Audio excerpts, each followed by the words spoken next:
இன்றைக்கி ஒரு சிம்பிளான லஞ்ச் பாக்ஸ் ரெசிபி ஸ்வீட் கார்னில் பிரியாணி பண்ணலாமா? இன்றைக்கி நான் பாஸ்மதி அரிசி யூஸ் பண்ணியிருக்கேன். நீங்கள் சீரக சம்பா யூஸ் பண்ணாலும் சூப்பராக இருக்கும். அதுக்கு குக்கரில் ஒரு ஸ்பூன் நெய் விட்டுக்கோங்க. பட்டை, மராட்டி மொக்கு, பச்சை மிளகா, பிரிஞ்சி இலை போட்டுட்டு நல்லா வதக்கிட்டு ஒரு பெரிய வெங்காயம் நல்லா நீளமாக அரிஞ்சு போட்டுக்கோங்க.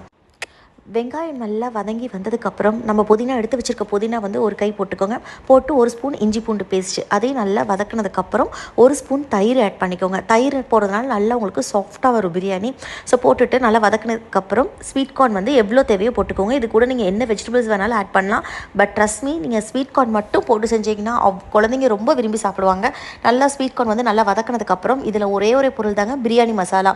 நீங்கள் பிரியாணி மசாலா உங்ககிட்ட இல்லை அப்படின்னா ஒரு ஸ்பூன் மிளகாத்தூள், கொஞ்சம் கொத்தமல்லி தூள், மஞ்சத்தூள் மட்டும் ஆட் பண்ணிக்கோங்க. நான் இன்றைக்கி பாஸ்மதி அரிசி ஒரு கப்புக்கு 1.5 கப்பு தண்ணி எடுத்துக்கோங்க. தண்ணி கொதிச்சதுக்கப்புறம் அரிசி ஆட் பண்ணிவிட்டு நல்லா 80% வெந்ததுக்கப்புறம் குக்கரை க்ளோஸ் பண்ணி ஹையில் ஒரு விசில் விட்டு ஒரு 5 நிமிஷம் சிம்மில் வச்சு இறக்குனீங்கன்னா ஒரு